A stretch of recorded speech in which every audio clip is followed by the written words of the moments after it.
और करीबन वेस्टेज के साथ में एसोसिएट हुए मुझे 7 साल कंप्लीट हो चुके हैं और आज वेस्टेज में मेरा लेवल ईसीडी लेवल है और पर मंथ की इनकम की बात करूँ तो 6 से साढ़े 6 लाख एवरेज मेरी यहाँ से आमदनी आ रही है। राइट फ्रेंड्स, जैसे जब मैं वेस्टेज में जुड़ा, तो जुड़ने के बाद जैसे आप लोगों को पता है कि हमारे पास में बहुत सारे प्रोडक्ट्स हैं, राइट? तो वो प्रोडक्ट्स को देखते हुए मैं हर एक प्रोडक्ट में डील करता था, लेकिन कुछ एक कैटेगरी थी जिसके अंदर उसने वो कैटेगरी ने मुझे काफ़ी अट्रैक्ट किया था और वो थी कैटेगरी एग्रीकल्चर की प्रोडक्ट की, राइट? तो एग्रीकल्चर की प्रोडक्ट मेरे लिए काफ़ी पहले से इंटरेस्टेड रही है और वो प्रोडक्ट के अंदर मैं चाहता था कि मैं और ज़्यादा और अच्छा बेटर काम करूँ। इसके कुछ रीज़न्स थे, उसके कुछ कारण थे, राइट? वो कारण क्या थे और क्यों मैंने डिसाइड किया वो भी मैं आप लोगों को बताऊँगा। लेकिन इससे पहले मैं बताना चाहूँगा कि माय डियर फ्रेंड्स कि जितने भी लोग हम सब जुड़ते हैं नेटवर्क मार्केटिंग के अंदर और ज़्यादातर अगर आप रेशियो देखो तो आप लोगों को पता होगा कि जैसे एक आपका बड़ा नेटवर्क बन जाता है, जैसे आपका नेटवर्क एक बड़ा विस्तृत होता है अलग-अलग जगहों पे, तो उसमें अगर आप एक रेशियो नोट करेंगे तो आपको पता चलेगा कि 30% नेटवर्क आपका जो है वो सिटी या एक बड़े टाउन से बिलॉन्ग करता है और 70% आपका जो 70% जो नेटवर्क है वो रूरल से बिलॉन्ग करता है, जो गाँव से बिलॉन्ग करता है, राइट? और डेफिनिटली आप लोगों को पता है कि जहाँ से ज़्यादा आपका नेटवर्क बिल्टअप पर जहाँ से ज़्यादा आपका नेटवर्क है, तो वहाँ से अगर आपको ज़्यादा से ज़्यादा वॉल्यूम चाहिए तो अगर वो टेरिटरी वो जो रूरल एरिया है, जैसे कि मैंने बताया 70% रूरल एरिया यानी ज़्यादातर गाँव से बिलॉन्ग करता है, राइट हमारा नेटवर्क। तो वहाँ से हमको ज़्यादा से ज़्यादा अगर बिज़नेस कवर करना है, तो ऐसी प्रोडक्ट से ही कवर होगा जहाँ पे उस प्रोडक्ट की ज़्यादा से ज़्यादा लोगों को ज़रूरियात है, ज़्यादा से ज़्यादा उस प्रोडक्ट की आवश्यकता है, राइट? तो डेफिनिटली आप लोगों को पता है कि गाँव में एग्रीकल्चर की प्रोडक्ट की ज़्यादा रिक्वायरमेंट रहती है, राइट? तो मुझे भी ये चीज़ है ना, कहीं न कहीं इसलिए मुझे क्लिक हो गई कि मैं अगर इस बिज़नेस में ज़्यादा सफलता लेना चाहता हूँ, अगर बड़ा टर्नओवर मुझे करना है और मेरे नेटवर्क को ज़्यादा से ज़्यादा लगातार वो मुझे टर्नओवर दे सके, ऐसा मुझे बिल्डअप करना है, मेरे नेटवर्क को बनाना है, तो मुझे इस प्रोडक्ट की कैटेगरी में डेफिनिटली काम करना पड़ेगा। सो मैंने डिसाइड किया एग्रीकल्चर की प्रोडक्ट में ज़्यादा फोकस करने का और काम करने का, राइट? तो आज हम यहाँ पे मिले हैं और जो हमारा मेन आज जो मकसद है मिलने का, तो वो है कि आप एग्रीकल्चर की प्रोडक्ट में कैसे और ज़्यादा से ज़्यादा बेटर बने और उसके साथ-साथ में आप वहाँ से ज़्यादा नेटवर्क भी बिल्डअप कर सकें और ज़्यादा से ज़्यादा वहाँ से आमदनी भी जनरेट कर सको। तो इसके लिए इसको लेके आज का जो हमारा पूरा सेशन रहेगा, 3 पार्ट हमारा रहेगा कि पहला जो पार्ट है हमारा why we should work in agriculture product, why we should work in agriculture product, क्यों हम एग्रीकल्चर की प्रोडक्ट में काम करें। तो इसके लिए मैं माय डियर फ्रेंड्स मैं आप लोगों को बताना चाहूँगा कि जैसे खेती की अगर बात करें, राइट? किसान भाइयों की अगर बात करें तो आज से कुछ साल पहले की अगर बात करें ना, तो आप देखिएगा कि ज़्यादातर लोग क्या करते थे, खेती से दूर होते थे। मतलब कि लोग गाँव को छोड़ के सिटी की ओर आते थे, राइट? और ये सोच के कि वहाँ पे उनका काफ़ी अच्छा ग्रोथ होगा, उनकी लाइफ़स्टाइल काफ़ी अच्छी बनेगी, राइट? और गाँव में कुछ नहीं रखा है, गाँव में इतना ज़्यादा अर्निंग सोर्स भी नहीं है, तो इसलिए लोग है ना, गाँव को छोड़ के, अपनी ज़मीन जायदाद को छोड़ के वो सिटी की ओर ज़्यादा मूव होते थे, राइट? लेकिन कुछ अगर लास्ट 5 से 10 साल की बात करें ना, तो माय डियर फ्रेंड्स मैं आप लोगों को बताना चाहूँगा कि से ज़्यादा आज ज़्यादा से ज़्यादा यंगस्टर ले लो, यहाँ तक कि जिन लोगों ने अच्छा से अच्छा एमबीए भी किया हुआ है, वो आज खेती के ऊपर ज़्यादा फोकस करते हैं और कि पहले जो मतलब कि जो इतना मॉडर्नाइज़ नहीं था कि मतलब कि इतनी साधन सामग्री नहीं थी, इतने इक्विपमेंट, मशीनरी वगैरह नहीं थी, तो ज़्यादा लेबर वर्क का भी वहाँ पे मतलब कि रिक्वायरमेंट रहती थी, ज़्यादा लेबर चाहिए। सो कहीं न कहीं वो खेती से लोग दूर भागते थे। लेकिन अभी आप कुछ 10 सालों के अंदर आप देख लो कि आज जेसीबी जैसे मशीन आ गए जो सरफेस को क्लियर करता है। दूसरी चीज़ कि आप हार्वेस्टर जैसे मशीन देख लो, ड्रिप इरिगेशन देख लो, राइट? जहाँ पानी की प्रॉब्लम है वहाँ ड्रिप के ज़रिए आप लोग अच्छे से अच्छे खेती कर सकते हैं। तो इतनी टेक्नोलॉजी खेती के अंदर एडवांस हो गई है जिसके कारण आज कम लेबर के अंदर, कम मज़दूर के अंदर आप ज़्यादा से ज़्यादा ज़मीन के अंदर आप खेती कर सकते हो, राइट? इसके लिए बहुत अच्छा पैसा भी वहाँ पे लोग कमा रहे हैं, अर्न कर रहे हैं, राइट?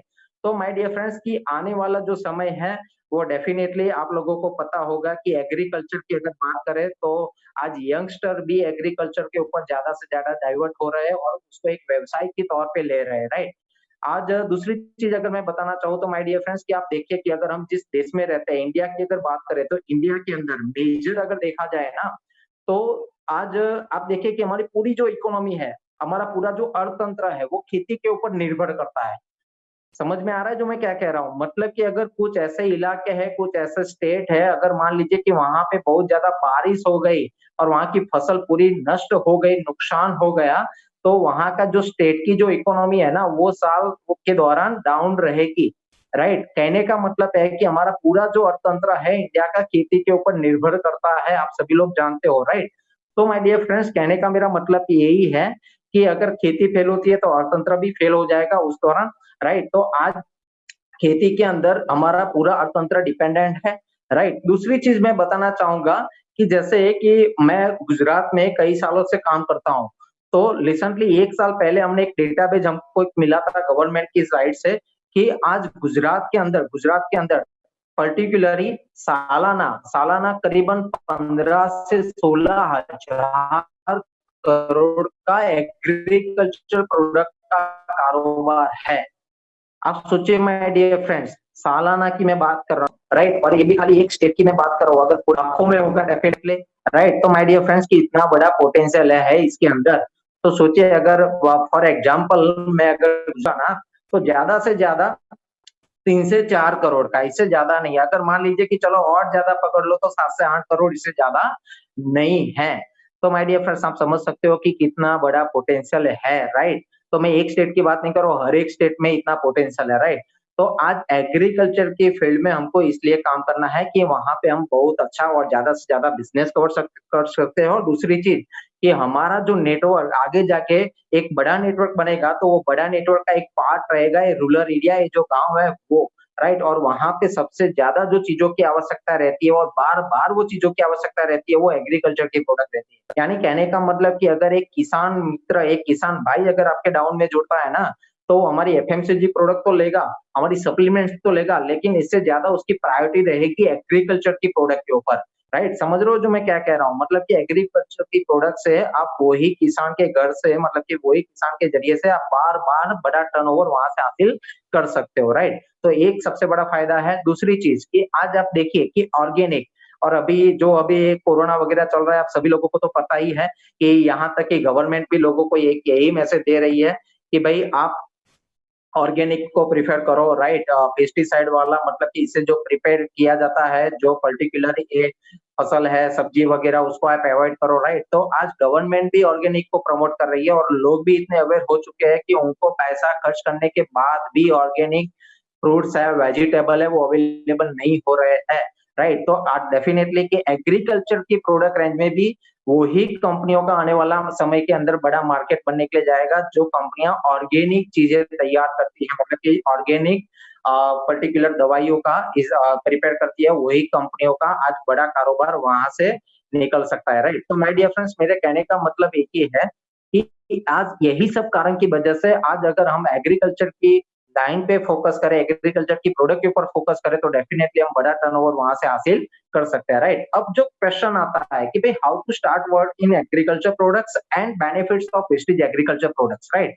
तो ऐसा पर्टिकुलर स्टार्ट करना है तो कैसे स्टार्ट करना है, क्योंकि बहुत सारे लोगों को कंफ्यूजन ये रहता है कि भाई हमको इसके प्रोडक्ट के बारे में पता नहीं है, हम किसान को जाके क्या बात करें, किस तरह से करें। तो एक आसान रास्ता मैं आप लोगों को यहाँ पे बताना चाहता हूँ, जिस रास्ते के जरिए, जिस रास्ते के चलते हुए आज हम लोगों ने काफी अच्छा टर्नओवर, मतलब कि काफी अच्छे तरीके से हमने एक मार्केट डेवलप किया हुआ है, राइट? तो जैसे कि फॉर एग्जाम्पल कोई भी किसान है, ये आपको लगता है कि ये बंदा किसान से कनेक्टेड है या किसान है, राइट? तो आप उनको ये बता सकते हो या बोल सकते हो कि भाई आप जो खेती करते हो, आप जो खेती करते हो, वो खेती के अंदर आप जो फसल लेते हो, उसके अंदर आपका जो टोटल खर्चा होता है, आपका टोटल एक्सपेंस होता है, वो एक्सपेंस अगर नियरेस्ट 50% कम हो जाए और उपज जो आपकी है, आपकी फसल का जो उत्पादन है, प्रोडक्शन है, वो अगर 25 से लेके 30%, मतलब कि 25 से लेके 30% अगर बढ़ जाता है, तो क्या आपको मजा आएगा? तो सिंपल सी बात है, वो किसान कहेगा कि हाँ भाई मुझे मजा आएगा। तो उनका दूसरा सवाल ये रहेगा कि बताओ आपके पास में क्या है, कैसी ट्रीटमेंट है, किस तरह से ये होगा। तो ये आपको एक मौका मिल जाएगा हमारी प्रोडक्ट के बारे में उनको डिस्कस करने का, उनको बताने के लिए, राइट? जैसे कि आप लोग जानते हो कि हमारे पास में टोटल 7 प्रोडक्ट्स है, राइट?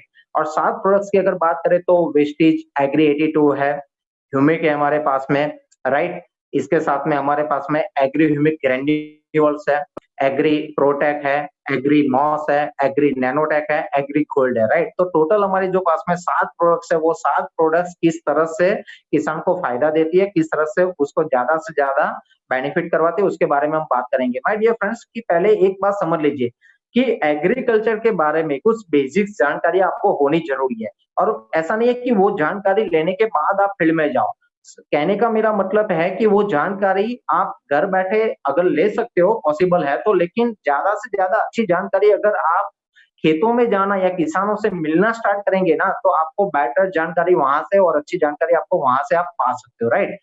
और सबसे बड़ी इंपॉर्टेंट चीज कि मैंने जब जितना हमने 7 सालों के अंदर काम किया है ना, एक चीज मुझे इतना पता चली है यहाँ से कि ज्यादातर ज्यादातर अगर पर्टिकुलरली मैं किसान की बात करूँ ना, तो वो लोग प्रोडक्ट को साइंटिफिकली समझने के लिए तैयार नहीं है। मतलब कि उनको साइंटिफिकली प्रोडक्ट क्या मतलब कि क्या है प्रोडक्ट के अंदर, क्या इंग्रेडिएंट्स है प्रोडक्ट को किस तरह से बनाया है, उसके अंदर उनको इतना मतलब कि क्या बोले ना कि भाई प्रॉपर नॉलेज की उनको इतनी रिक्वायरमेंट नहीं रहती है। मतलब कि वो उनको ये इंटरेस्ट नहीं है कि भाई इस प्रोडक्ट के अंदर क्या डाला है, कि इसके इंग्रेडिएंट्स क्या है। उनको इंटरेस्ट है कि ये प्रोडक्ट अगर मैं मेरे खेतों में इस्तेमाल करता हूँ तो मुझे क्या क्या फायदा मिलेगा।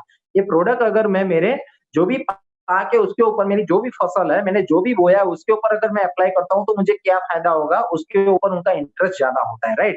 तो मैं यहाँ पे सभी लोगों को एक ही बात बताना चाहूंगा कि आज जो हमारी ट्रेनिंग रहेगी ना, वो ट्रेनिंग के अंदर मैं खास करके हमारी ये जो 7 प्रोडक्ट्स है, वो 7 प्रोडक्ट को आप किस तरह से किसान को बता सकते हो उसके फायदे के बारे में, जिससे कारण वो जानने के बाद किसान आज आपसे प्रोडक्ट परचेज करेगा, राइट। तो उसके इस टॉपिक के ऊपर हम ज्यादा बात करेंगे। तो फर्स्ट ऑफ ऑल है हमारा एग्री 82। एग्री 82 को बताने से पहले आप खाद ज्यादातर किसानों से इस तरह से आप नॉर्मल बात कर सकते हो कि आप जो भी खाद वगैरह डालते हो, डीएपी यूरिया वगैरह डालते हो, जो भी आप केमिकल डालते हो, तो आप अभी से नहीं डालते हो, आप सालों से डालते हो, राइट। आप जब नहीं देते, आपके पुरखे जो जब थे, मतलब कि आपके पिताजी, आपके दादाजी जो भी मतलब कि ये फसल वगैरह लेते थे, कुछ नया पार्क्स वगैरह लेते थे, तब भी मतलब कि वो रसायनों का इस्तेमाल करते थे, राइट। ये खातर वगैरह का इस्तेमाल करते थे। तो उनको बताओ कि आज से 10, 15, 20, 25 साल पहले आपकी जो जमीन की मिट्टी की जो नमी थी, वो अभी की अभी वैसी ही है जो पहले थी। तो वो सिंपल आपको यही बोलेंगे कि नहीं, तो क्या है, तो मतलब कि पहले हमारी जो जमीन की मिट्टी पहले जितनी नर्म थी, उससे अभी ज्यादा हार्ड हो गई है, राइट। तो हार्ड होने का कारण क्या है, तो डेफिनेटली हार्ड होने का कारण कि एक तो हम जो रसायन केमिकल डालते हैं वो एक रीजन है। दूसरा कारण क्या है कि ज्यादातर जगहों पे ट्यूबवेल से पानी निकाला जाता है। कैनाल का नेटवर्क हर जगह पे नहीं है, लेकिन ज्यादातर आप देखो कि ट्यूबवेल से पानी निकाला जाता है, जो भूगर्भ जल बोलते हैं हम। तो वो ज्यादा उसके अंदर टीडीएस रहता है, क्षार की मात्रा ज्यादा होती है। तो ये 2 कारण की वजह से क्या होता है कि पर्टिकुलरली हमारी जमीन की जो मिट्टी है, खेतों की जो मिट्टी है, वो हार्ड हो जाती है, राइट। तो एग्री 82 के अंदर क्या है कि 82 जैविक पार्टिकल से मतलब कि कॉम्बिनेशन से एक लिक्विड तैयार किया गया है, जो काम क्या करता है कि मिट्टी जो हार्ड है उसको नमी बनाने का काम करता है, उसको सॉफ्ट बनाने का काम करता है, राइट। तो पहला फायदा उसका ये है। दूसरी चीज कि जो हाई टीडीएस वाटर जो है, जिसके अंदर क्षार की मात्रा ज्यादा है, तो पर्टिकुलरली एग्री 82 वो क्षार जो है ना, उसके मॉलिक्यूलर यानी इसको बंधारण को तोड़ने का काम करता है। पर्टिकुलर टीडीएस मतलब कि कम नहीं करता है, लेकिन क्या करता है कि वो क्षार के कारण वो हमारी मिट्टी को जो नुकसान करता है ना, वो नुकसान होने से बचाने का काम करता है, राइट। और दूसरी चीज, पानी जो है वो एक हार्ड है, राइट। मतलब कि जब भी आप उसको जमीन पे डालेंगे ना, तो एक जगह पे जाके वो सीमित हो जाएगा। जब तक उसके अंदर दूसरा पानी नहीं डालेंगे ना, तब तक वो आगे फैल पाएगा नहीं, मतलब कि आगे नहीं जा पाएगा, राइट। तो कहने का मतलब कि अगर आप एग्री 82 अगर उसके अंदर डालेंगे ना, तो आपको पता भी चलेगा कि फैला हुआ जो पानी मतलब कि एक जगह पे रुका हुआ पानी है, जिसके अंदर 1 या 2 बूंद डालने से सीधा पानी एकदम हल्का हो जाएगा, सॉफ्ट हो जाएगा और आसानी से आगे बढ़ जाएगा, राइट। तो इससे 2 फायदे होते हैं कि पानी की जो हार्डनेस है वो भी कम हो जाती है, टीडीएस जो नुकसान करता है वो भी नहीं करता है, और मिट्टी जो है वो ज्यादा हार्ड है, उसको सॉफ्ट बनाने का काम करता है। अब किसान को आप ये बता सकते हो कि अगर मान लीजिए कि आपकी मिट्टी सॉफ्ट हो गई, तो आपको क्या ये जमीन या मिट्टी आपको फायदा करवाएगी कि नहीं करवाएगी, तो डेफिनेटली वो कहेंगे कि हाँ, ये मिट्टी हमको फायदा करवाएगी, राइट। तो एक सबसे बड़ा फायदा है। और देखो मिट्टी सॉफ्ट होने से फायदा क्या होता है कि आप जो भी बीज वगैरह बोते हो ना, तो उसका जो अंकुरण होता है, राइट, उसके जो रूट निकलते हैं ना, वो आसानी से जमीन के अंदरूनी भाग तक जाते हैं, राइट? जिसके कारण क्या होता है कि जो भी प्लांट होता है ना, उसका ग्रोथ फटाफट होता है। तो एक सबसे बड़ा फायदा यहाँ पे है, राइट? और दूसरी चीज, जैसे कि मान लीजिए कि आप खेतों में खुला पानी जब आप जाने देते हो, तो पर्टिकुलर एक टाइमिंग है कि फॉर एग्जाम्पल पर एकड़ में अगर आप ट्यूबवेल से खुला पानी खेतर में आप छोड़ जब खेतर में वो पानी जाता है, तब उसको पर्टिकुलरली 1 एकड़ में फैलने में 1 एकड़ फैलने में मिनिमम उसको ढाई 3 घंटे का टाइम लग जाता है। अगर जो पानी वहाँ से जा रहा है, राइट? तो वो वहाँ पे अगर आप एग्री 82 डाल देते हो, जैसे पर एकड़ की मात्रा है हमारी 100 एमएल, तो 100 एमएल अगर आप बाय टपक-टपक द्वारा आप डालते हो, तो इसके फायदा क्या हो जाएगा कि वो पूरा पानी 1.5 घंटे में खेतों में फैल जाएगा। 1 एकड़ जमीन में आराम से चला जाएगा। इससे किसान को 3 फायदे होंगे। पहले तो क्या होगा, पानी की एक बचत हो जाएगी, दूसरा पावर, क्योंकि वो ट्यूबवेल में से पानी निकालने के लिए पावर भी चाहिए, तो जो ढाई घंटा लेता था टाइमिंग, तो 1.5 घंटे में काम हो गया, तो 1 घंटे का पावर सेविंग हो जाएगा। दूसरा, पानी की बचत हो जाएगी, राइट? और टाइमिंग, तीनों चीज़ों का, यानी टाइमिंग की भी बचत हो जाएगी, पानी की भी बचत हो जाएगी और इलेक्ट्रिसिटी की भी बचत हो जाएगी, यानी तीनों तरह से उनको फायदा है। अब जब भी आप एग्री 82 कोई भी किसान को देते हो, अगर वो आपको ये सवाल करता है कि ये मुझे कैसे पता चलेगा कि ये चीज़ मेरे खेतों में काम करती है कि नहीं करती है? जी हाँ फ्रेंड्स, डेफिनिटली आप उनको बता सकते हो कि जैसे आप खुले पानी के साथ में एग्री 82 को मिक्स करके जाने देते हो, उससे करीबन 24 या 36 घंटे के बाद 24 या 36 घंटे के बाद आप जैसे कुछ हिस्सा ले लो कि कुछ हिस्से के अंदर आपने वो पानी एग्री 82 के साथ में आपने जाने दिया है और कुछ हिस्से में आपने बिना एग्री 82 पानी जाने दिया है, राइट? अब वहाँ पे आप कंपैरिज़न कीजिएगा 36 घंटे के बाद कि आप वहाँ पे पाँव को रख के ज़मीन को हल्के से दबाने की कोशिश कीजिएगा, मिट्टी को दबाने की कोशिश कीजिएगा, आपको तुरंत पता चल जाएगा कि जहाँ जो पानी एग्री 82 के साथ में गया है ना, वहाँ पे आराम से वो मिट्टी आपको सॉफ्ट नज़र आएगी, राइट? और जहाँ पे नहीं जाने दिया है ना, वो कंपेयर टू एग्री 82 के कंपेयर में वो ज़मीन या मिट्टी वो आपको ज़्यादा हार्ड नज़र आएगी, राइट? इससे तुरंत किसान इस चीज़ को महसूस करेगा और उसको लगेगा कि नहीं, आपने जो मुझे ये प्रोडक्ट दी है, उसका मुझे रिजल्ट नज़र आया, राइट? तो ये इंस्टेंट रिजल्ट पता करने का एक तरीका है। दूसरी चीज़, जैसे आप कुछ मिट्टी को कुछ इंच तक निकालने के बाद भी उनको बता सकते हो। जैसे आपने नॉर्मल पानी जाने दिया है ना, तो वहाँ से अगर आप 2-3 इंच की मिट्टी बाहर निकालेंगे ना, तो पता चलेगा कि जो पर्टिकुलर जो भेज की मात्रा है, वो नीचे तक पानी जाना चाहिए, वो कहीं न कहीं जितना जाना चाहिए उतना नहीं गया है और जो एग्री 82 के साथ में डाला है ना, वहाँ से आप 4 से 5 इंच की मिट्टी निकाल के बाहर निकालेंगे ना खुदकर, तो आराम से वहाँ पे पानी की मात्रा नज़र आएगी, मतलब कि भेज की मात्रा नज़र आएगी, राइट? तो इससे किसान को ये भी बता सकते हो कि भाई पर्टिकुलरली इससे फायदा क्या हो जाएगा, जैसे मान लीजिए कि आप वीक में आप 7 दिन में 2 बार खेतों में पानी डालते हो, तो यहाँ पे 7 दिन में 1 ही बार डालना पड़ेगा। तो मतलब कि जो पानी को खेतों में जाने देने का एक बहुत अच्छा इंटरवल आप ले सकते हो, मतलब कि एक डिफरेंट टाइमिंग जो है ना, वो टाइमिंग का आपको एक बड़ा गैप मिल जाएगा, राइट? तो यहाँ पे दोबारा किसान को पानी, पावर और समय की भी बचत हो जाएगी, तो ये सबसे बड़ा फायदा है, राइट? अब दूसरी चीज़ अगर मैं बताऊँ, तो इसके साथ-साथ में और फ़ायदा क्या है? जैसे बहुत सारे किसान को अगर आप ये बोलेंगे कि खाद मत डालो, तो वो नहीं डालने वाले, वो डेफ़िनेटली डालने वाले हैं, राइट? तो आप उनको ये भी बोल सकते हो कि देखो, आप जितना प्रतिशत खाद डालते हो, तो क्या वो 100% आपके पौधों को या आपके जो भी पौधे के रूट्स है, उसको आराम से मिल जाता है, पूरा का पूरा वो यूज़ हो जाता है? तो इसका आंसर किसान के पास नहीं है माय डियर फ्रेंड्स, लेकिन कुछ कृषि यूनिवर्सिटी के अंदर जब इस प्रोडक्ट के बारे में हम लोगों ने बताया, वहाँ के जितने भी पीएचडी करने वाले जो डॉक्टर थे, उन्होंने जब इसके बारे में अच्छे से जाना, तब एक चीज़ उन्होंने हमको बताई और ये जानकारी वहाँ से मिली है, जो मैं आप लोगों को फॉरवर्ड कर रहा हूँ। आज ज़्यादातर ये कहा जाता है कि आप जितना भी खाद डालते हो ना ज़मीन के अंदर, उसका 20 टू 28% ही उसका फ़ायदा हमारे जो भी जो पौधे या जो भी आपने बीज वग़ैरह डाला है, उसका बेनिफिट ले सकते हैं, राइट? मतलब कि जो रूट्स है उसका खुराक के तौर पे उसका इस्तेमाल कर सकते हैं। बाकी का जो खाद है ना, वो ज़मीन के अंदर पड़ा रहता है, वो कहीं न कहीं आने वाले ज़मीन के अंदर वो केमिकल होने के कारण वो उसको नुकसान भी करता है, राइट? तो जैसे अगर आप एग्री 82 के साथ अगर मिक्स करके डालेंगे ना, तो इसका सबसे बड़ा फ़ायदा क्या हो जाएगा कि पहले तो जो आप खाद डालते हो ना, वो खाद आपको 100% नहीं डालना है। मतलब कि आप जो भी खाद डालते हो ना, वो खाद को 50% कम कर दो, 50 से 40% आप कम कर दो, राइट? जैसे फॉर एग्जांपल आपने 50% कम कर दिया, तो वो आपको लेना है खाली 50%, राइट? और वो 50% आपने जो खाद लिया है, उसके साथ में आप एग्री 82 को मिक्स कर दीजिए, राइट? और वो मिक्स करने के बाद आप खेतों में उसको डाल दीजिए। अब जब खाद डालने के बाद आप जब खुला पानी खेतों में जाने देते हो या ड्रिप के द्वारा पानी को जाने देते हो, उसके साथ में आपको एग्री 82 भी देना है। इससे फायदा क्या हो जाएगा कि पहले तो पानी का जो क्षार जो होता है, जो खाद के साथ में प्रॉपर मिक्स नहीं होता है, वो मिक्स करने का काम करेगा एग्री 82, राइट? ये फायदा करेगा। दूसरे चीज कि जो रूट जो खाद को एब्जॉर्ब नहीं कर पाते हैं ना, वो एब्जॉर्ब करने की मतलब शोषण करने की कार्य क्षमता को और बढ़ाने का काम करेंगे, जिससे आसानी से वो खुराक के तौर पे इसका इस्तेमाल कर पाएँ।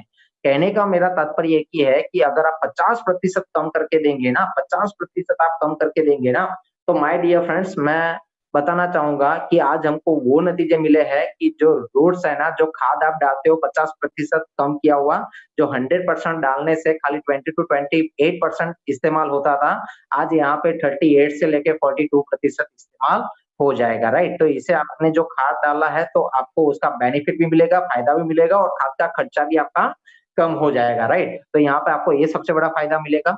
दूसरी चीज़ मैं यहाँ पे बताना चाहता हूँ कि जैसे ये तो हो गई खाद की एग्री 82 खाद के साथ में मिलाने की बात, राइट? अब दूसरा कि जैसे हमारे पास में और एक प्रोडक्ट है ह्यूमिक, बराबर? अब ज़्यादातर मैं दोनों प्रोडक्ट को साथ में लेना चाहूँगा जिससे आपको ज़्यादा क्लियर हो जाए। हमारे पास में एग्री ह्यूमिक ग्रैन्युअल्स भी है, उसके बारे में भी मैं बताना चाहूँगा यहाँ पे कि जैसे माय डियर फ्रेंड्स कि लोग खाद डालते हैं, राइट?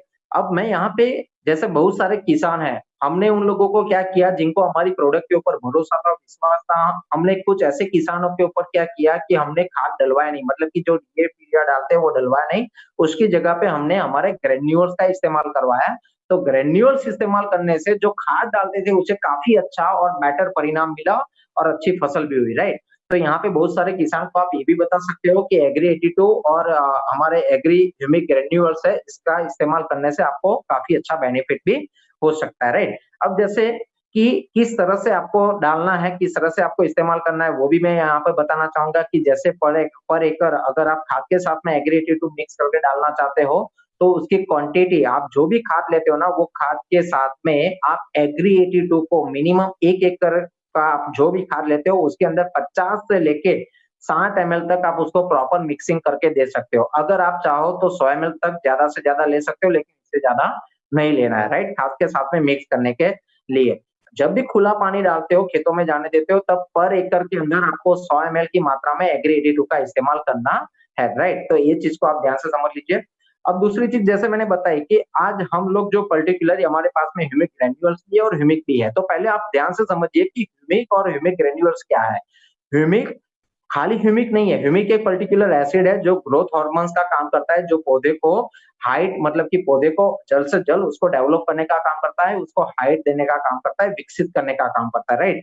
अब ज़्यादातर जो लोग सब्जियों की खेती करते हैं ना, वहाँ पे एक चीज़ वहाँ पे किसान ज़्यादा इस्तेमाल करता है, वो है जिब्रालिक एसिड। जिब्रालिक एसिड का मतलब क्या है कि वो जब भी आप कोई भी बीज वगैरह बोते हो ना, तो उसका अंकुरण फास्ट हो, उसके अंदर से रूट फटाफट निकले और पौधा जो है ना फटाफट बाहर मतलब कि तैयार होके निकल जाए, उसकी हाइट फटाफट बन जाए।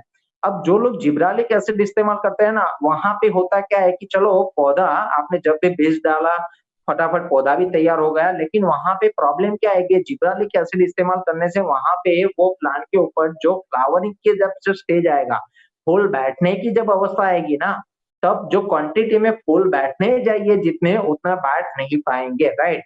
तो यहाँ पे जो किसान जो ज़्यादातर सब्जियों की खेती करते हैं ना, वो जिब्रालिक एसिड का इस्तेमाल करते हैं, तो उनको यहाँ पे रोकिए और उनको बताइए कि हमारे पास में बेस्ट ऑप्शन है ह्यूमिक एसिड, राइट?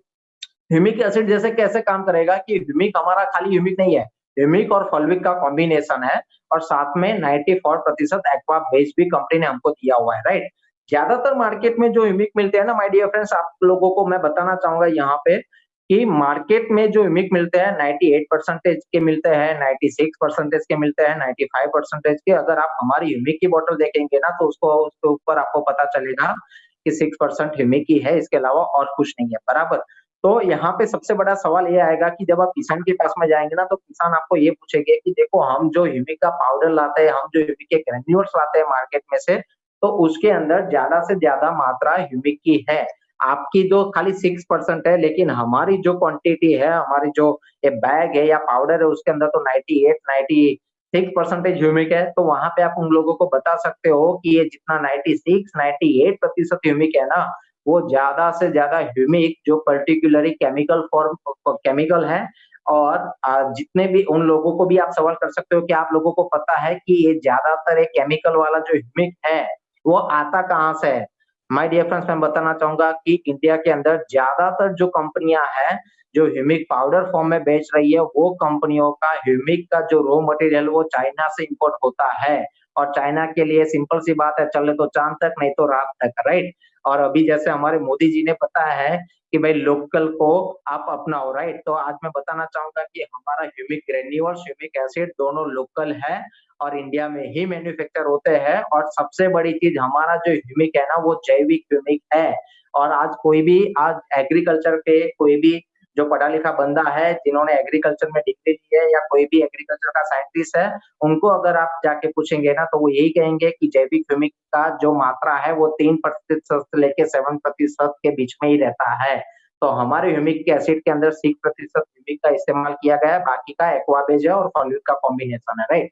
अब ह्यूमिक और फॉल्विक दोनों क्या काम करते हैं उसके बारे में मैं बताना चाहूंगा कि फॉल्विक एसिड, जैसे आप देखिए कि कीड़े या वर्मी कंपोस्ट के बारे में आप लोगों को पता होगा, राइट। यानी कीड़े क्या खाते हैं, मिट्टी खाते हैं और मिट्टी बाहर निकालते हैं, जिसका हम ज्यादातर खेतों के अंदर खाद के तौर पे इस्तेमाल करते हैं, राइट। अब जैसे पहले आप देखा जाए तो माय डियर फ्रेंड्स की आप लोगों को पता होगा कि पहले जब भी कोई ट्रैक्टर वगैरह से या बैल से कोई खेड़ करता था, तो पीछे पक्षियां आके वो कीड़े को खाने की कोशिश करते थे। लेकिन आज वो जो कीड़े जो अच्छे वाले हमारे जमीन के लिए जरूरी है, राइट, खेतों की जमीन के लिए जरूर, मिट्टी के लिए जो जरूरी है, वो कहीं ना कहीं आज वो कीड़े हमारी जमीन की जो मिट्टी है उसके अंदर नहीं है, राइट। क्योंकि हमने इतना सारा केमिकल डाला है कि कहीं ना कहीं वो खत्म हो चुके हैं। तो यहाँ पे सबसे बड़ा फायदा क्या होगा कि वो कीड़े खाली मिट्टी खाते हैं और मिट्टी निकालते नहीं है। वो मिट्टी जो निकालते हैं ना, उसके अंदर फल्विक एसिड होता है, जो पर्टिकुलरली वन टाइप ऑफ एक कंपोज, एक खाद है जो हमारे पौधे को हाइट देने का काम करता है। यानी ह्यूमिक के साथ साथ में फल्विक भी इतना जरूरी है, राइट। तो आज कंपनी ने ऑलरेडी फल्विक एसिड भी वो हमारे ह्यूमिक के अंदर मिक्स करके दिया हुआ है। और जैसे आप कोई भी बीज का, मतलब कि आप कोई भी बीज बोते हो, उसके बाद में थोड़ा सा भी कुछ इंच अगर प्लांट पौधा बाहर निकल के आता है, राइट, तब उस दौरान आपको क्या करना है, हमारे ह्यूमिक ग्रेन्यूल्स जो पौधा है उसके आसपास में आपको डालना है। यानी हमारी जो पर्टिकुलरली 5 किलो की जो बैग है ह्यूमिक ग्रेन्यूल्स की, वो 1 एकड़ के लिए इनफ है। अगर बहुत सारे किसान को क्या होता है कि वो जो खाद डालते हैं ना, वो हाथों से खुला इस तरह से डालते हैं। तो कई बार उनको क्या होता है कि 5 किलो, और आप बोलेंगे कि 1 एकड़ के लिए, तो वो बोलेंगे कि ये तो यार कुछ ही हिस्सों में खत्म हो जाएगा।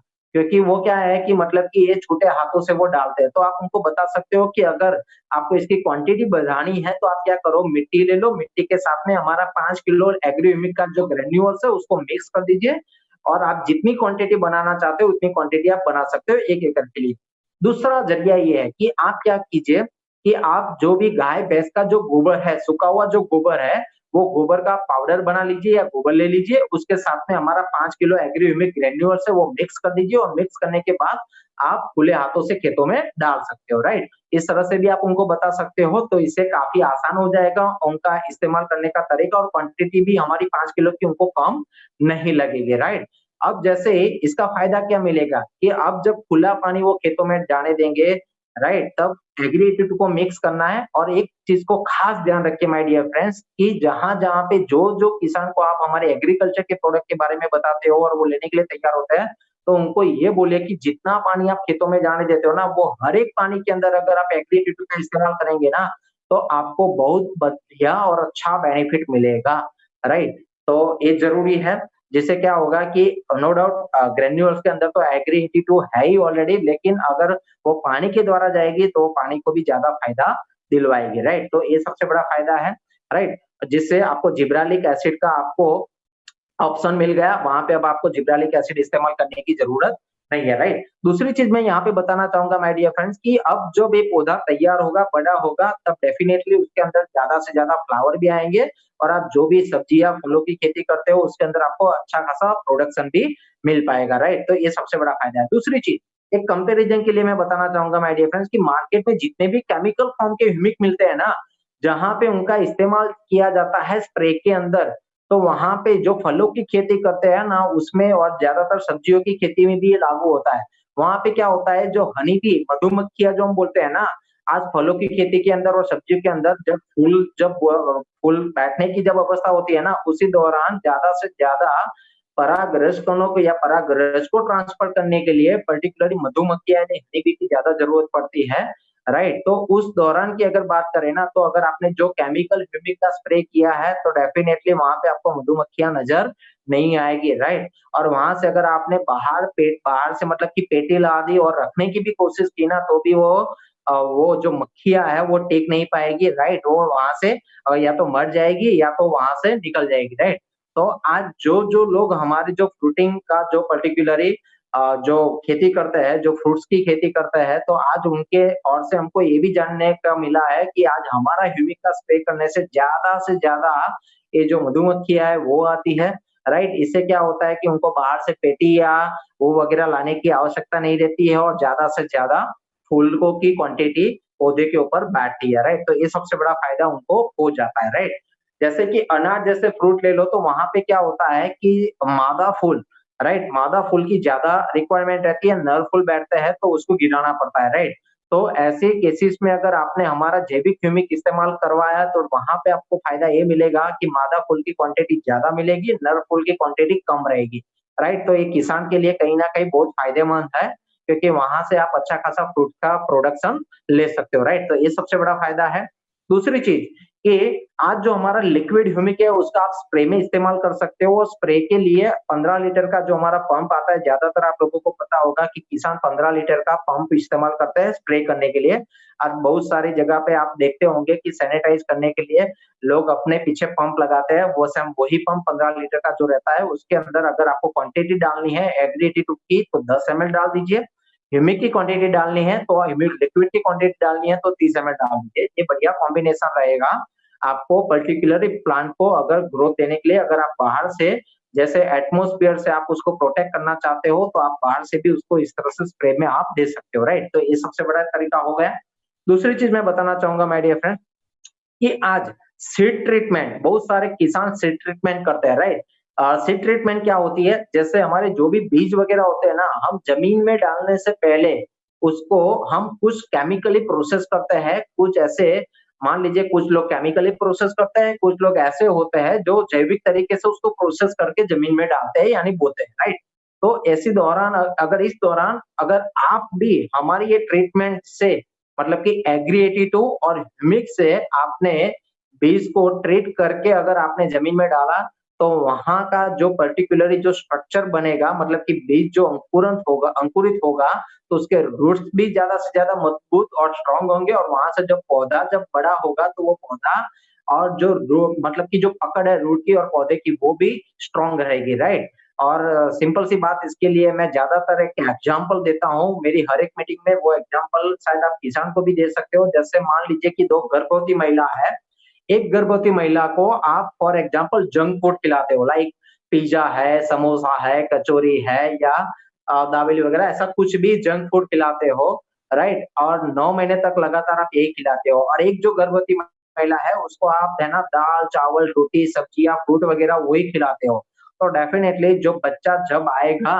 बच्चे का जन्म होगा जब स्ट्रॉन्ग और अच्छा इम्यूनिटी वाला बच्चा किसका रहेगा, तो सिंपल सी बात है, जिन्होंने दाल जो माता ने दाल चावल वगैरह खाया है, सब्जी रोटी वगैरह खाई है, उनके बच्चे की इम्यूनिटी ज्यादा होगी, राइट। तो माय डियर फ्रेंड्स, मैं यही एग्जांपल के तौर पे किसानों को समझाता हूँ कि अगर आप जो सीड्स जिस जगह से लाए हो वो कंपनी उन्होंने केमिकली प्रोसेस किए हैं, राइट।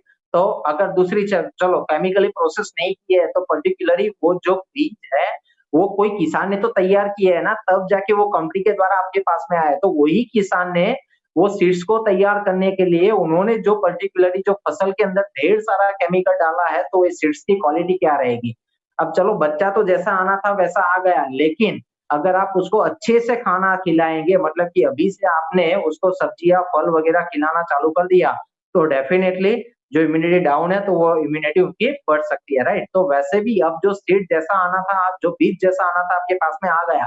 अब इस बीज को आप इस तरह से प्रोसेस करो जैविक तरीके से, जिससे वो ज़मीन में जाएगा, तो डेफ़िनेटली उसका अंकुरण भी फ़ास्ट होगा, उसके रूट भी स्ट्रॉन्ग होंगे और पौधा जो है, वो पौधा और रूट की जो पकड़ है, वो भी स्ट्रॉन्ग रहेगी, राइट?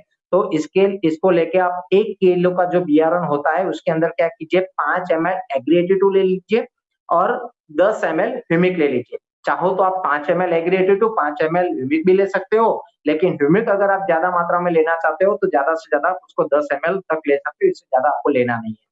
अब इसे क्या करो, आप पर्टिकुलर मिट्टी ले लो, पानी लेना नहीं है। खास ध्यान रखिएगा इसमें, ये जो आप पर्टिकुलर ये जो कोई सीड ट्रीटमेंट करते हो ना, तो किसान को आपको ये बताना है इसके अंदर पानी लेना नहीं है। अगर पानी लेंगे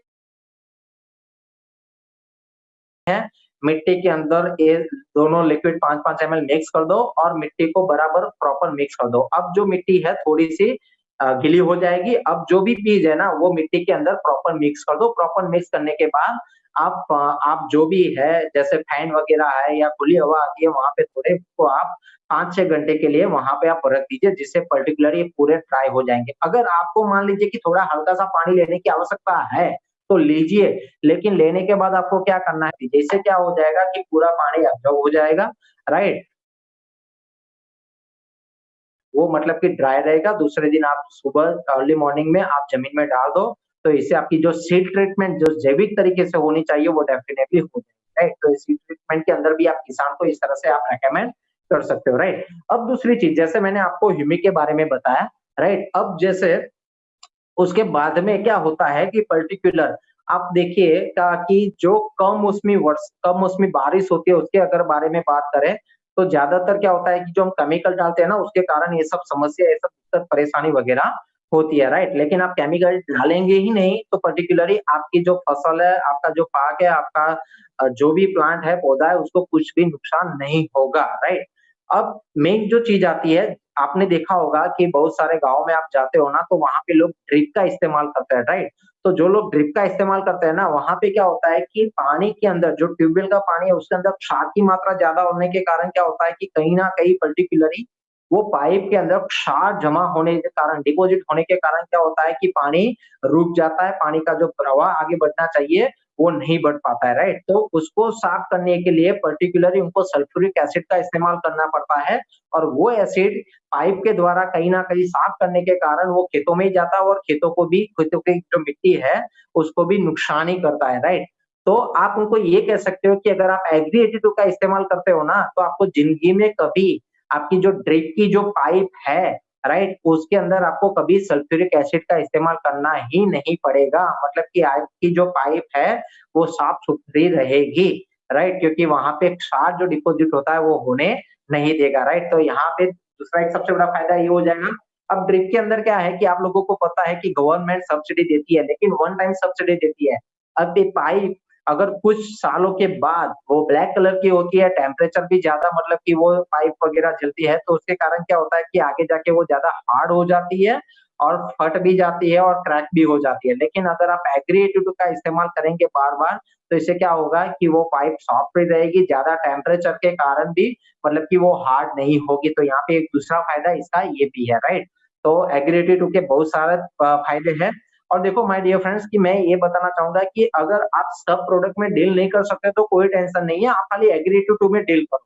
एक बार जो किसान एग्री 82 का प्रॉपर तरीके से नतीजे देख लेगा ना, उसके बाद में हमारी बाकी की जितनी भी प्रोडक्ट है ना, उसमें उनका कोई सवाल नहीं रहेगा और वो सिंपल तरीके से मतलब कि इसका इस्तेमाल करना चालू कर देंगे, राइट? तो ये चीज़ का खास ध्यान रखना है। उसके बाद में हमारे पास में है जैसे कि प्रोटेक्ट, बायोफंगिसाइड, राइट? पहले बायोफंगिसाइड थी, फिर कंपनी ने उसका नाम चेंज कर दिया, प्रोटेक्ट कर दिया है, राइट? तो प्रोटेक्ट का भी आप मैक्सिमम बेनिफिट ले सकते हो। जैसे कि ध्यान से समझिए कि फूग 2 टाइप की होती है, एक अच्छी फूग और एक खराब फूग। अच्छी फूग कहाँ पे होती है? जैसे हम गोबर वगैरह कोई जगह पे रखते हैं, सूखा पड़ा रहता है और जब हम उसको खेतर में यानी खेतों में हम ले जाते हैं ना, तब उसके अंदर से एक सफेद कलर का पदार्थ मिलता है, जिसको हम अच्छी फूग बोलते हैं, राइट? खराब फूक कहाँ पे होती है, जैसे मान लीजिए कि कोई भी खाना हमारे घर में पड़ा है और वो थोड़े दिनों के बाद सड़ जाता है, तो उसके ऊपर जो फंगस बैठती है, उसको आप बंद डिब्बे में रहने दो, धीरे-धीरे उसके बाद में कीड़े बन जाएँगे, राइट? और उसमें से कुछ जीवात बन जाती है, राइट? तो उसको हम खराब फूक बोलते हैं, राइट? तो आज हमारे खेतों के अंदर पर्टिकुलरली जो जंतुओं का निर्माण होता है, वो यही तरीके से होता है, क्योंकि हम जो पर्टिकुलर रसायन डालते हैं, वो रसायन में से कुछ हिस्सा हमारे पौधों को मिलता है, रूट्स उसको खुराक के तौर पे इस्तेमाल करते हैं, बाकी सारा जो रसायन है वो कहीं न कहीं ज़मीन में पड़ा रहता है और पानी के जो क्षार उसके अंदर मिक्स अप होने के कारण क्या होता है कि वो एक खराब कंपोज़िशन यानी खराब खाद बन जाता है, जहाँ से खराब फूड का निर्माण होना चालू हो जाता है, राइट? तो हमारी जो फंगिसाइड यानी प्रोटेक्ट है, वो एक एंजाइम है, जिसका काम क्या है कि जैसे ही वो एटमॉस्फेयर में आएँगे, जैसे उसको हल्का-सा पेय या पानी मिलेगा, तो एक वन टाइप ऑफ बैक्टीरिया बन जाएँगे। अब ये बैक्टीरिया काम क्या करते हैं, जितनी भी खराब फूग हमारी ज़मीन के मिट्टी के अंदर है ना, उसको खाने का काम करेंगे, राइट? यानी वो अबजों की संख्या में वो एंजाइम में से वो बैक्टीरिया अबजों की संख्या में बन जाएँगे, जिससे किसान को बार-बार हर फसल के अंदर जैसे आप जो भी बीज वगैरह बोते हो, उस टाइम भी उनको फंगिसाइड का इस्तेमाल करना पड़ता है। जब पौधा तैयार हो जाता है, तब भी फंगिसाइड का इस्तेमाल करना पड़ता है। जब भी पर्टिकुलरली कोई वेजिटेबल्स या फ्रूट्स बैठ जाते हैं, तब भी फंगिसाइड का यानी पूरे सीज़न के अंदर 3 से 4 बार फंगिसाइड का इस्तेमाल करना पड़ता है। लेकिन यहाँ पे ज़्यादा से ज़्यादा अगर आपने सॉइल ट्रीटमेंट के अंदर हमारी प्रोटेक्ट का इस्तेमाल कर दिया, तो वो अबजों की संख्या में बैक्टीरिया का निर्माण करेंगे, जिससे फ़ायदा क्या हो जाएगा माय डियर फ्रेंड्स कि उनको बार-बार फंगिसाइड का इस्तेमाल करने की ज़रूरत नहीं पड़ेगी। दूसरी चीज़ मैं यहाँ पे बताना चाहूँगा आप लोगों को कि सबसे दूसरा फ़ायदा क्या है कि अगर आपको प्रोटेक्ट का इस्तेमाल करना है, तो आप क्या कीजिए 100 किलो गोबर ले लीजिए, 100 किलो सूखा गोबर ले लीजिए, उसके अंदर पूरा हमारा 500 ग्राम या 1 किलो यानी 2 पैकेट आप मिक्स कर दीजिए, राइट? अब 100 किलो के अंदर आपने हमारा प्रोटेक्ट का पाउडर मिक्स कर दिया, तो इससे फ़ायदा क्या हो जाएगा, ये 1 एकड़ के लिए आराम से इनफ है, अगर आप चाहो तो 1.5 से 2 एकड़ के लिए भी इसका इस्तेमाल कर सकते हो, राइट? अब जब ये खुला पानी खेतों में जाएगा ना, तो सिंपल सी बात है कि आज जो पाउडर है, राइट, हमारा प्रोटेक्ट का, तो उसको पानी मिल गया, उसमें से वो एंजाइम में से बैक्टीरिया में डाइवर्ट होंगे। अब दूसरा फ़ायदा, ये जो बैक्टीरियाओं को खास करके खुराक चाहिए, वो गोबर से मिल जाएगी, जिससे हज़ारों नहीं लेकिन अबजों की संख्या में आज वो अच्छे बैक्टीरिया यानी अच्छे फूग जो बैक्टीरिया है, जो खराब फूग का खुराक के तौर पे इस्तेमाल करेंगे, वो हमारी ज़मीन के मिट्टी के अंदर आज हमको अवेलेबल हो जाएँगे, जिससे आने वाले समय में आपको बार-बार फंगिसाइड का इस्तेमाल करने की ज़रूरत पड़ती है, वो ज़रूरत नहीं पड़ेगी। तो ये सबसे बड़ा फ़ायदा इसका ये है, खास करके जिनको रूट के अंदर गाँठ का प्रॉब्लम होता है, जिसको हम निमाटोड की गाँठें बोलते हैं, अगर वो लोग इसका इस्तेमाल करेंगे, तो वो निमाटोड की गाँठों का प्रॉब्लम उनको नहीं रहेगा। ये जो लोग फ्रूट की वगैरह की खेती करते हैं ना, उनको इसका सबसे अच्छा बेनिफिट मिल सकता है। उसके बाद में हमारे पास में प्रोडक्ट्स हैं मॉस, राइट? मॉस का फ़ायदा क्या है? जैसे कि मॉस के लिए मैं बताऊँ, तो मॉस आपको जब भी एक ए ए ये जो मॉस है, गोल्ड है और नैनोटेक है, उसको समझने के लिए पूरी एक साइकिल समझ समझ लीजिए। ये साइकिल को आपने समझ लिया ना, तो आपको पता चल जाएगा कि इस प्रोडक्ट का आपको कहाँ-कहाँ पे इस्तेमाल करना है, राइट? जैसे कि आज कोई भी पौधा है, तैयार हो गया, उसके बाद में एक अवस्था आती है जिसको हम बोलते हैं फ्लावरिंग का स्टेज, राइट? फ्लावरिंग का स्टेज आ गया, उसके बाद में दूसरा स्टेज रहता है कि जो फ्लावरिंग है, वो फ्लावरिंग गिर जाता है, राइट? ओके, गिर जाता है, राइट? तो उसको बोलते हैं फ्लावरिंग गिरने का स्टेज। उसके बाद में चलो फ्लावरिंग गिरते नहीं है, राइट? तो उसके बाद में आता है कि उसके अंदर से जो फ्रूट या वेजिटेबल तैयार होता है ना, वो अच्छी साइज़ का तैयार नहीं होता है, राइट? मतलब कि छोटे-छोटे साइज़ में ही सिमट जाते हैं। कई बार तो क्या है कि तैयार होने से ही वो खत्म हो जाते हैं, गिर जाते हैं, राइट? तो ये तीनों अवस्था है, राइट? यानी फूल बैठने की अवस्था, फूल गिरने की अवस्था और फूल में से फल बैठने की अवस्था, राइट? तो ये तीनों अवस्था के अंदर आपको समझना है कि इस प्रोडक्ट को कैसे इस्तेमाल करना है। जैसे मॉस क्या काम करेगा, मॉस ज़्यादा से ज़्यादा फूल को बैठाने का काम करता है। तो जब भी फूल बैठने का स्टेज आता है, उससे 15 दिन पहले आपको मॉस का इस्तेमाल करना है। राइट? ज़्यादा से ज़्यादा 10 दिन पहले आपको इस्तेमाल कर देना है। एग्रीगेटेड टू मॉस और चाहो तो आप ह्यूमिक का भी लिक्विड जो है उसका इस्तेमाल कर सकते हो, राइट? मैं क्वांटिटी बाद में बताता हूँ कितनी-कितनी क्वांटिटी लेनी है। अब जब फूल बैठ गए तो फूल को गिरने नहीं देना है। तब आपको क्या करना है, एग्रीगेटेड टू चाहो तो ह्यूमिक लेकिन खास करके आपको नैनोटेक का इस्तेमाल करना है, राइट? अब जैसे फूल गिरे नहीं और फूलों में से वेजिटेबल या फ्रूट बनना स्टार्ट हो गए, राइट? तब आपको क्या करना है, उसकी साइज़ को हेल्दी बनाने के लिए और बड़ी बनाने के लिए और उसका कलर भी अगर आपको चाहिए, तो उसको लेके आपको एग्रेडी टू गोल्ड का और चाहो तो ह्यूमिक का भी आप इस्तेमाल कर सकते हो, राइट? अब क्वांटिटी कैसे है, मैं रिपीट करना चाहूँगा क्वांटिटी कैसे किस तरह से है, ध्यान से समझिए। जैसे फुल बैठने से पहले जो हम एग्रीगेटिव डालते हैं 15 लीटर पंप के अंदर 10 एमएल डालिए, मोस्ट 30 एमएल डालिए, चाहो तो ह्यूमिक 30 एमएल, राइट? दूसरा स्टेज फुल गिरे नहीं इसके लिए, तो उसको लेके आपको एग्रीगेटिव 10 एमएल लेनी है, नैनोटेक आपको 30 एमएल का 30 ग्राम का पाउडर आपको लेना है, राइट? क्योंकि वो पाउडर फॉर्म में है। और चाहो तो ह्यूमिक आप ले सकते हो लेकिन कंपल्सरी नहीं है, अगर लेना है तो 30 एमएल की क्वांटिटी आप इस्तेमाल कर सकते हो। उसके बाद में फूल में से जब फ्रूट बैठता है या वेजिटेबल तैयार होता है उस टाइम के दौरान अगर आपको इस्तेमाल करना है तो वो है गोल्ड और 82। 82 की क्वांटिटी 10 एमएल, गोल्ड की क्वांटिटी जो पाउडर फॉर्म में है वो 30 ग्राम आपको लेना है और ह्यूमिक का इसमें इस्तेमाल करने की आवश्यकता नहीं है, राइट? तो इस तरह से आप इसका इस्तेमाल कर सकते हो, राइट? देखो आपको साइंटिफिकली वो प्रोडक्ट के बारे में जाना नहीं है, लेकिन किसान ये तीनों अवस्था से परेशान है क्योंकि होता क्या है कि जैसे फूल बैठ गए तो फूल गिर जाता है।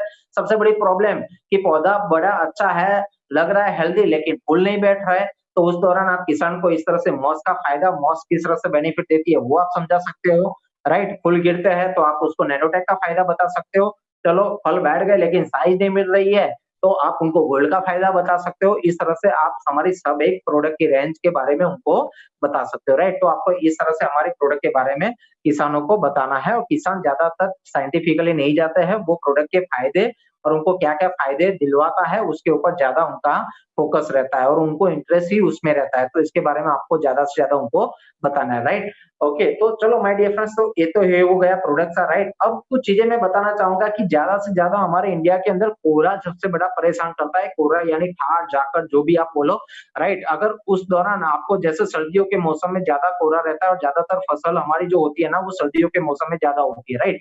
तो उस दौरान वो कोहरे से अगर बचना है ना तो 15 लीटर पंप के अंदर आप 5 से 10 एमएल की क्वांटिटी एग्रीगेटिव डाल दो, राइट? अगर 3-3 4-4 दिन में आप लगातार उसका स्प्रे करते रहेंगे ना तो वो कोहरा जो है, जो ठाड़ जाकर आप जो भी बोलो, राइट? तो वो आपके पर्टिकुलरली जो फसल है उसको नुकसान नहीं होने देगा। तो यहाँ पे सबसे बड़ा उसका फायदा ये है, राइट? कुछ फ्रूट्स ऐसे होते हैं कि सनलाइट ज्यादा पड़ने से मतलब कि सूर्य प्रकाश ज्यादा पड़ने से पर्टिकुलरली उसके ऊपर ओजिस मतलब कि एक स्पॉट्स बना देते हैं, काले स्पॉट्स बना देते हैं, राइट? कुछ कोहरा भी ऐसा होता है कि जो पर्टिकुलरली पूरे रात भर उसके ऊपर पड़ा रहता है, जब भी सुबह सनलाइट पड़ती है ना तो एक काले स्पॉट्स खड़े कर देते हैं। तो इस दौरान भी अगर आपको कोई भी फ्रूट्स है, वेजिटेबल्स है, उसको अगर आपको प्रोटेक्ट करना है तो आपको एग्री 82 का स्प्रे कर देना है। जिससे क्या है कि वो जो ठार, कोहरा, जाकर जो बोलते हैं ना उसके ऊपर डिपॉजिट होने नहीं देगा यानी जमा होने नहीं देगा, उसको एब्जॉर्ब कर लेगा या तो नीचे गिरा देगा, राइट? तो इससे जो स्पॉट्स यानी दाग का जो प्रॉब्लम आता है वो होने नहीं देगा। तो ये सबसे बड़ा आपको ध्यान रखना है, राइट? तो ये तो माय डियर फ्रेंड्स हो गया, जैसे मैंने आपको प्रोडक्ट्स के बारे में बताया, राइट? अब जो इम्पोर्टेंट चीज आती है ना माय डियर फ्रेंड्स की how and what to do to increase turnover in agriculture product, क्या करें जिसके कारण मतलब कि कैसे और किस तरह से हम एग्रीकल्चर के प्रोडक्ट के अंदर हम ज्यादा से ज्यादा टर्नओवर कर सकते हैं, राइट? तो इसके बारे में मैंने कुछ चीजें आप लोगों को शेयर करना चाहूंगा जिससे आपको पता चल जाएगा, राइट? तो पहले तो माय डियर फ्रेंड्स की एग्रीकल्चर के प्रोडक्ट के अंदर अगर आपको ज्यादा टर्नओवर करना है ना तो एक चीज पहले डर को निकाल दीजिए, राइट? क्योंकि ज्यादातर लोग क्या सोचते हैं कि मैं पूरा सीख जाऊंगा, तैयार हो जाऊंगा ना, ट्रेन हो जाऊंगा ना, उसके बाद में मैं किसानों को मिलने के लिए जाऊंगा, राइट? माय डियर फ्रेंड्स कि वो समय का इंतजार मत कीजिए कि कब आप सीखो, सब आप तैयार हो और किसान के पास में जाओ। आप पहले दिन से ही स्टार्ट कर दीजिए क्योंकि देखो माय डियर फ्रेंड्स कि मैंने जब स्टार्ट किया मैंने खुद मेरा मेरा भी कुछ एक खेती वगैरह है, हमारे भी कुछ फार्म वगैरह है हमारे गाँव में, तो मैंने वो प्रोडक्ट लिया एग्रीकल्चर का, मेरे जो फार्म हैंडल करते हैं वो बंदे को मैंने दे दिया, उसने इस्तेमाल किया जैसे बताया उस हिसाब से। तो वहाँ से मुझे काफ़ी अच्छे तब मैंने डिसाइड किया कि नहीं ये प्रोडक्ट तो जब मैं ये कोशिश कर रहा था कि मैं पूरा सीख जाऊँ तब किसानों के पास में जाऊँ, तो कहीं न कहीं मुझे लगा कि ये मेरा गलत डिसीज़न है। मुझे अगर ज़्यादा से ज़्यादा इसके बारे में सीखना है, समझना है तो बेटर तरीका एक ही है कि किसान के पास में बैठना चालू करो, बातें करना चालू करो और वहाँ से ही मुझे सब कुछ चीज़ें पता चलेगी और वही हुआ क्योंकि पहले दौरान तो क्या था कि हम जब खेतों में जाते थे ना, तो प्लांट इतने बड़े नहीं थे, जब छोटे-छोटे थे ना तो ये जानना, ये समझना भी मुश्किल था कि ये कौन-सा वेजिटेबल्स का प्लांट है, कौन-सा फ्रूट का प्लांट है, राइट? ये कौन से धान का प्लांट है, वो समझना भी मुश्किल था, मतलब कि सब एक जैसा ही लगता था। लेकिन किसानों के साथ में बैठना चालू किया, फार्म विजिट करना चालू किया, मीटिंगें करना चालू की, तो सब कुछ पता चल गया, राइट। तो माय डियर फ्रेंड्स कि वो समय का इंतजार मत कीजिए, डर को भगा दीजिए, किसानों के साथ में बातचीत करना चालू कर दीजिए, उनके साथ में बैठना चालू कर दीजिए, वहां से आपको बहुत सारा नॉलेज मिलता रहेगा, राइट। तो पहले तो एक चीज आपको करनी है और बार-बार उसके लेके प्रोडक्ट को लेकर प्रैक्टिस करनी है, राइट। जितना आप प्रोडक्ट के बारे में लोगों को बताने की कोशिश करेंगे, भले थोड़ा-थोड़ा, राइट। जैसे आप देखिए कि जब आप जुड़े वेस्टेज में, ना तो हमको सप्लीमेंट्स के बारे में पता था, ना तो हमको इम्यूनिटी के बारे में पता था, लेकिन आज हम एक बार-बार मीटिंग लेने से हमको स्पिरुलिना क्या है वो पता चली, फ्लैश क्या है वो पता चली है, राइट। तो लेकिन उसके अंदर हमने क्या किया, बार-बार लोगों को डेमो बताना चालू किया, बोलना चालू किया, तब जाके हम उसके अंदर आज बेस्ट परफॉर्म कर पाते हैं। तो सेम एग्रीकल्चर की प्रोडक्ट में भी आपको क्या करना पड़ेगा, स्टार्टअप करना पड़ेगा, राइट। तो एक चीज का आपको सबसे ज्यादा ध्यान लेना है, राइट। दूसरा चीज मैं आपको यहाँ पे बताना चाहूंगा कि माय डियर फ्रेंड्स कि जैसे कि आपको क्या करना है कि मैंने जैसे बोला कि लोगों को तो मिलते रहना ही पड़ेगा आपको, और साथ-साथ में अगर आपको ज़्यादा से ज़्यादा और अच्छा टर्नओवर करना है ना, तो आप क्या करो कि कोई भी गाँव जो होता है ना, वो गाँव के अंदर क्या होता है कि 30 से 40% कुछ किसान ऐसे होते हैं ना, वो ज़्यादा कॉन्शियस होते हैं। ज़्यादा कॉन्शियस होते हैं, मतलब कि वो कुछ ना कुछ नया इनोवेशन करते रहते हैं, नई-नई प्रोडक्ट को इस्तेमाल करते रहते हैं, राइट? वो नए-नए एक्सपेरिमेंट करते हैं अपनी फसलों के अंदर, राइट? तो आपको क्या करना है कि ऐसे लोगों को ज़्यादा टारगेट करना है। कुछ ऐसे 60 से 70% किसान होंगे ना, बस वो पुरानी पद्धति से, पुरानी रीत से, मतलब कि खाद लाए, केमिकल लाया, खेतों में डाला, जो हुआ वो ले लिया, उससे और उनको कोई निस्बत नहीं है। तो आप जहाँ पे भी जाओ ना, तो वहाँ पे आपको एक किसान के द्वारा ऐसे बहुत सारे किसान मिलेंगे जो कॉन्शियस किसान हैं, उनके ऊपर ज़्यादा फोकस कीजिए, क्योंकि वो हमारी हर एक प्रोडक्ट को अच्छे से समझेंगे, इस्तेमाल करेंगे और लोगों को भी बताएँगे, क्योंकि उनको पता है कि ये मेरे जैसा किसान है, तो उनको भी ये रिकमेंड करेंगे। तो एक सबसे बड़ा फ़ायदा है कि ऐसे किसान को आप ज़्यादा से ज़्यादा टारगेट कीजिए, राइट?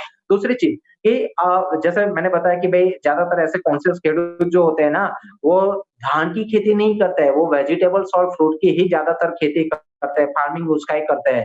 तो वहाँ पे हम ज़्यादा क्वांटिटी में हमारे प्रोडक्ट के बारे में अच्छा-सा सेल निकाल सकते हैं, राइट? तो एक चीज़ आपको ये करनी है। दूसरी चीज़ कि माय डियर फ्रेंड्स कि अभी आप देखो कि ज़्यादातर गाँव में क्या है कि कुछ ऐसे यंगस्टर है ना, वो खेती से अच्छा खासा पैसा कमाते हैं। तो मैं सभी लोगों को एक बात बताना चाहूँगा कि आपको क्या करना है कि ज़्यादा से ज़्यादा पर्टिकुलरली जो गाँव में यंगस्टर है ना, जो यंगस्टर किसान है, उनके ऊपर ज़्यादा फोकस कीजिए, क्योंकि देखो, वो लगातार तैयार रहता है खेती में कुछ ना कुछ नया एक्सपेरिमेंट करने में। यहाँ तक कि पर्टिकुलरली अभी क्या है कि ज़्यादा गवर्नमेंट जो है ना, गवर्नमेंट ऐसे पर्टिकुलरली फाइल लगाती है कि जहाँ पे एग्रीकल्चर की प्रोडक्ट के स्टॉल लगते हैं और वो बार-बार उसको विजिट करते हैं। मतलब कि वो नई-नई तकनीक जो ट्रीटमेंट है उसको अपनाने के लिए तैयार है। मॉडर्नाइज़ मतलब कि जो भी मशीनरी है उसको भी अपनाने के लिए वो तैयार है। तो ऐसे लोगों के ऊपर फोकस किया ना, तो वो हमारी प्रोडक्ट को अच्छे से समझेंगे, इस्तेमाल करेंगे, और दूसरा फायदा क्या हो जाएगा कि ये खेती किस लिए करते हैं? डेफिनिटली पैसे कमाने के लिए। तो आप उनको बता सकते हो कि अगर ये प्रोडक्ट आपको अच्छा लगा और आपको रिजल्ट मिलते हैं, तो आपके गाँव में एक अच्छा मार्केट है, तो आप बिना एग्रो डाले आप आपके किसानों को इस प्रोडक्ट के बारे में बताते हुए उनके द्वारा जो टर्नओवर मिलेगा, तो एक एग्रो वाला भी नहीं कर सकता, उससे अच्छा टर्नओवर आप बिना एग्रो डाले कर सकते हो। तो इस तरह से उनको आप क्लिक कर सकते हो, और हमारे पास में बहुत सारे ऐसे किसान मित्र हैं, जिन्होंने वेस्टेज की प्रोडक्ट इस्तेमाल की पहले तो, उसके बाद में उन्होंने डिसीजन लिया वेस्टेज पे काम करने का, और आज जो वो अपने आस-पास के गाँव में से जो नेटवर्क उन्होंने बिल्डअप किया है, और नेटवर्क के ज़रिए से आज वो अच्छी खासी आमदनी ले रहे हैं, लाखों रुपया कमा रहे हैं, तो उनके एग्ज़ाम्पल, उनकी स्टोरी उनको आप शेयर कर सकते हो, राइट? इससे वो लोग काफ़ी उनको इंस्पिरेशन मिलेगा, काफ़ी मोटिवेट होंगे और वो आप लोगों के साथ में काम करने के लिए तैयार हो जाएँगे, राइट? और डेफिनिटली यंगस्टर है, तो वो थकने तो है नहीं, मतलब कि थकने वाले तो है नहीं, राइट? तो वहाँ से भी आपको ज़्यादा से ज़्यादा आप एक्टिव डिस्ट्रीब्यूटर उनको बना सकते हो, राइट? तीसरी चीज़ कि आज किसान के समूह होते हैं। जैसे एक बात को ध्यान से समझिएगा, अगर आपको ज़्यादा और क्वांटिटी में टर्नओवर करना है ना, तो जैसे गुजरात की अगर बात करूँ ना, तो गुजरात में ज़्यादातर गाँव में क्या होता है कि किसान का एक समूह होता है, जिनको यहाँ पे गुजरात में एक पर्टिकुलर जो मुखिया है या चेयरमैन है या सेक्रेटरी, वो क्या करता है कि जो-जो प्रोडक्ट जो किसानों के लिए इस्तेमाल होती है ना, वो प्रोडक्ट का क्वांटिटी में परचेजिंग करता है, यानी क्वांटिटी में बाय करते हैं। इससे क्या होता है कि क्वांटिटी में बाय करने से उनको वो प्रोडक्ट काफ़ी हद तक काफ़ी अच्छे हैंडसम डिस्काउंट मिल जाता है, और वो डिस्काउंट का फ़ायदा सभी खेडूतों को, सभी किसान भाइयों को इंडिविजुअली मिल जाता है, राइट? तो ऐसी जो सरकारी मंडली या समूह वगैरह है ना, उनको टारगेट कीजिए। इससे क्या होगा कि जैसे आप 5-6 किसान को आप कोई भी गाँव में जाके प्रोडक्ट इस्तेमाल करवाते हो, उनको रिजल्ट मिला, तो उनको बोलिए कि आपके गाँव में कोई समूह वगैरह है? तो बोलेंगे कि हाँ, समूह है। तो क्यों ना हम हमारी प्रोडक्ट को आपको समूह में रखवाओ, राइट? तो वो क्या करेंगे कि समूह हर महीने 2, 3, 5 मीटिंगें करवाते हैं अलग-अलग कंपनियों की। तो आज वो हमारी भी मीटिंग करवाएँगे और वो मीटिंग को कंडक्ट करते हुए आप काफ़ी सारे किसान जो है, जो समूह के हिस्सेदार हैं, उनको आप हमारे प्रोडक्ट के बारे में बता सकते हो और डेफिनिटली आपको वहाँ से रिजल्ट भी मिले हैं, तो वो जो 5 किसान जिनको रिजल्ट लिए हैं, उनको वो मीटिंग में खड़े कर दो। वो अपने एक्सपीरियंस शेयर करेंगे, हमारे प्रोडक्ट के रिजल्ट्स बताएँगे, तो बाकी सारे किसान वो प्रोडक्ट लेने के लिए तैयार हो जाएँगे। अब वो समूह का जो चेयरमैन या सेक्रेटरी है, वो क्या करेगा? वो सीधा ये बोलेगा कि देखो भाई मुझे इतनी क्वांटिटी चाहिए, तो इतना क्वांटिटी अगर मैं लेता हूँ, तो मुझे कितना फ़ायदा होगा? तो वो समूह जितने भी होते हैं ना, वो रजिस्टर्ड होते हैं, तो उनके नाम से आप आईडी डाल के पर्टिकुलरली सीधा फास्ट ट्रैक डायरेक्टर बना सकते हो।